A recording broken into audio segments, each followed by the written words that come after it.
If you chain a young elephant, it will pull and strain against that chain until it is exhausted. Over time, it learns to accept the chain's power. It stops fighting. And years later, even when that elephant has grown into a multi-ton force capable of snapping the metal with ease, it remains tied to a small wooden stake. It stays not because the chain is strong, but because the elephant believes itself to be weak. As you graduate and embark on the next chapter of your lives, you enter into a world that has already placed many invisible chains upon you, and there are many more to come. Many of the constraints you face are very real and cannot be eradicated or changed completely.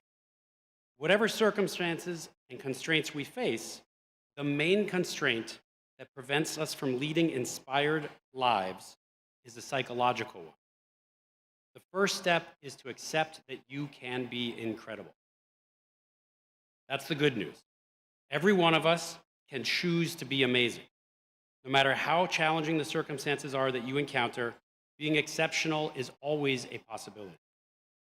The other news is that you can only achieve this potential through constant struggle. Bodybuilders become strong by repeatedly pushing and pulling on obstacles that present intense resistance. Struggle creates strength, and strength requires struggle. In many ways, it's more comfortable to stay tethered.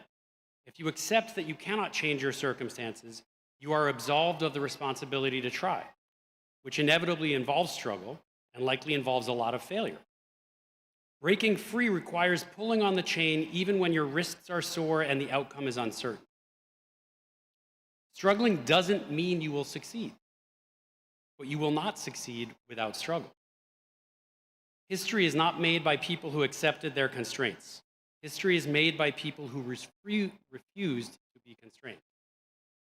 Consider Helen Keller, who was left deaf and blind in early childhood, but refused to accept a life of isolation, learned to communicate through touch, earned a college degree, and spent her life traveling the world to champion civil rights and women's suffrage. Blind and deaf from a very young age, amazing accomplishments under those circumstances.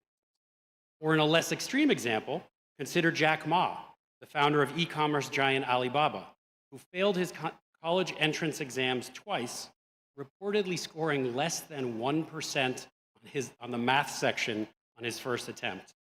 He persevered and ultimately passed on his third attempt. Then after graduating, he applied to 30 different jobs and was rejected by all of them, including KFC, which accepted 23 out of 24 applicants, everyone except for Jack. And then he went on to found a $300 billion global conglomerate, one of the largest companies in history. Serena and Venus Williams trained on public tennis courts littered with glass and lacking nets. Facing financial constraints and racial prejudice in a historically elite, white-dominated sport, they overcame structural barriers to dominate international tennis for over 2 decades, winning a combined 30 Grand Slam single titles and 8 Olympic gold medals. And don't believe for a second that these people were predestined for greatness. Each of them chose to overcome their obstacles, and each of them struggled to do so. No matter what you do, even if you aren't striving for tennis dominance or planning to launch the next Alibaba, you are sure to face years of struggle. And at times, you will doubt your potential and question what is possible. I spent my college years and most of my 20s relatively uninspired by life, complacent and coasting without a clear goal. I partied a lot, slept, and I did just enough work to survive. I didn't really believe I was special in a significant way, and I didn't believe I could find inspiration or meaning in a world I perceived as misaligned with my values. At some point, though, I became disillusioned with my life of petty indulgence and complacency, and I realized I would die poor and alone unless I changed my trajectory. I decided I should go to business school. It wasn't a groundbreaking epiphany or anything. I just defaulted to seeking out money as a panacea for many of my problems. After working on myself and my application for years, and then still getting rejected 2 years in a row from all of the schools I applied to, I was finally accepted to the MBA program at the MIT Sloan School of Management. I felt a renewed sense of possibility. I engaged eagerly at school, and I met dozens of amazing people who were working on innovations that could save lives, enhance the availability of affordable energy, and educate children globally. I became infected by the combination of ideals and excellence, and I wished that I could be amazing as well.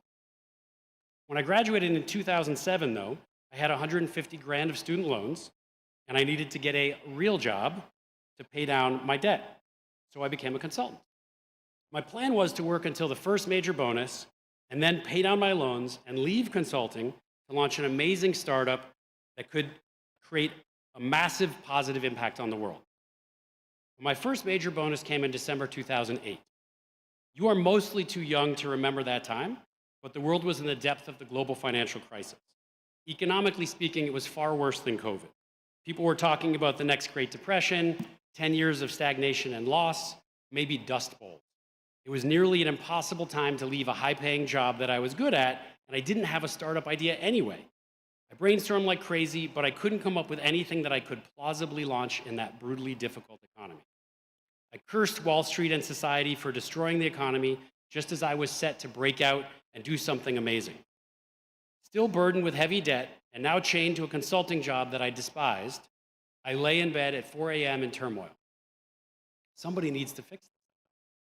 Somebody needs to make it easier to launch startups. Startups create wealth, they create jobs, they create optimism, and they solve significant challenges for humanity. That's what I want to do. But the financial crisis has made it too difficult, maybe impossible. I fell asleep dwelling on that fact that somebody needs to fix that. Then I woke up with an adrenaline-like shot to the heart and a shocking epiphany. I'm somebody. Why don't I do that? That can be my startup. I will launch a startup to make it easier to launch startups. I quit my job within 2 weeks, and I left to launch MassChallenge. For those of you who aren't familiar or who didn't pay attention to the intro, MassChallenge is the largest ever startup accelerator and the first to support founders with no strings attached. MassChallenge itself is a nonprofit, doesn't take anything from the startups that participate. Anyone can enter MassChallenge from anywhere in the world. MassChallenge doesn't take any equity, any revenue, or place any restrictions on the startups that participate. Over the first decade, we actively accelerated over 3,000 startups around the world, supporting many of the incredible founders that I met at MIT, and many more from elsewhere, including many from the Hult International Business School. Alumni startups have gone on to raise billions of dollars, generated billions of dollars of revenue, and created thousands of jobs. More importantly, they are individually working on cures for the leading type of blindness, for Alzheimer's, and for many other ailments. They are creating energy that is cheaper and more accessible to people in need, and they're educating children around the world more effectively and more efficiently. In short, many of them are amazing. As you leave this hall today, you carry with you a degree, the support of a community, and a well-earned capacity to shape and define the world around you. Do not allow your fears or challenges to dictate the reach of your future. Do not live within the boundaries defined by your circumstance. When you encounter a restraint, whether in your career, your personal life, or your community, test it. Push against it. Examine whether it is immovable force or merely an old chain waiting to be broken. Each of us can choose our destiny. All of the constraints we face feel real, and many of them are genuinely overpowering and unfair. You may face poverty, discrimination, or physical disabilities. Your families may hold rigid expectations for your career or life choices. You may struggle with self-doubt, social anxiety, or the fear of failure. As you think about your future, recognize that you are the somebody that we all need to create an inspired world. You are the very somebody that you need to lead an inspired life. Choose amazing. Pull on the chain. Rip the stake out of the ground. Live your best inspired life. I believe in you. After all, Hult is made for those who dare mighty things and for those who are made to do. Congratulations to the class of 2026. Go out and change the world.